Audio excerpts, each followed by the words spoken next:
मिलकर काम करने से तरक्की होती है।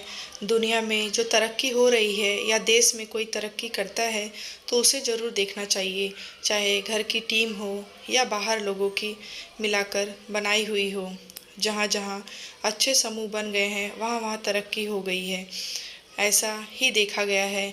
आपके आसपास जितने लोग तरक्की पसंद हैं, वो मिलकर ही काम करते होंगे, उनका टीम वर्क अच्छा होगा।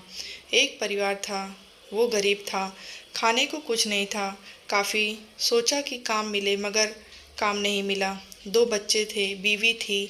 एक दिन उन्हें विचार आया कि इस गाँव में काम मिलना मुश्किल है, चलो कहीं और चलते हैं। इस इरादे से वे एक दिन गाँव छोड़कर चल दिए। रात का समय था, रास्ता भी जंगली था। सोचा वृक्ष के नीचे रात गुजारी जाए। आदमी ने अपने एक लड़के को लकड़ी चुनने तथा दूसरे को पानी लाने के लिए भेज दिया तथा बीवी को चूल्हा बनाने के लिए कहा और उसने जगह साफ कर दी। चारों ने अपने अपने काम कर लिए। चूल्हा जलाया गया, पानी गर्म होने लग गया।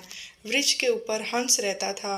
वो सोचने लगा, यह कैसा मूर्ख है, इन्होंने चूल्हा तो जला दिया मगर इनके पास पकाने को तो कुछ है ही नहीं।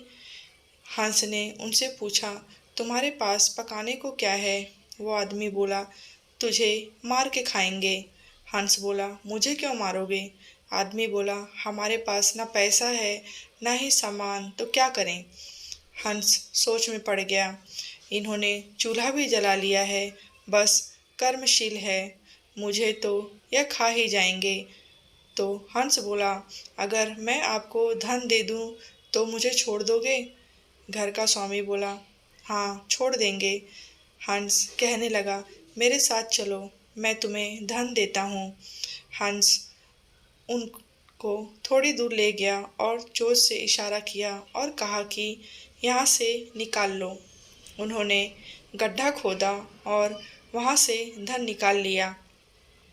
हंस का धन्यवाद करके वापस अपने गांव आ गए और एक ही दिन में खूब मौज से रहने लग गए। अब उनके घर में किसी चीज़ की कमी नहीं थी। पड़ोसी ने देखा कि इस परिवार के पास ऐसी कौन सी चीज़ आ गई है जो इनके पास इतना कुछ आ गया।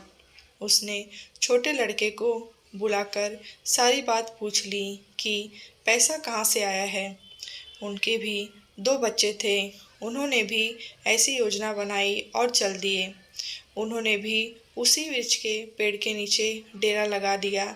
आदमी ने अपने बड़े लड़के को कहा, लकड़ी लाओ और छोटे लड़के को पानी लाने के लिए कहा, परंतु दोनों आनाकानी करने लगे। बीवी ने भी कहा कि मैं थक चुकी हूँ। जैसे जैसे पानी लकड़ी इकट्ठी हो गई और पानी गर्म होने लगा। हंस फिर आया और बोला, तुम्हारे पास खाने को तो नहीं है, तो फिर पानी गर्म क्या कर रहे हो? आदमी बोला, तुझे मारकर खाएंगे। हंस मुस्कुरा उठा और बोला, मारने वाले तो 3 दिन पहले आए थे। तुम अपना समय खराब मत करो, घर जाओ। तुम मुझे क्या मारोगे? तुम तो आपस में ही लड़ रहे हो। जिन्होंने दूसरों की जितना सोचा वे खुद नहीं लड़ते। संसार का नियम भी ऐसा ही है।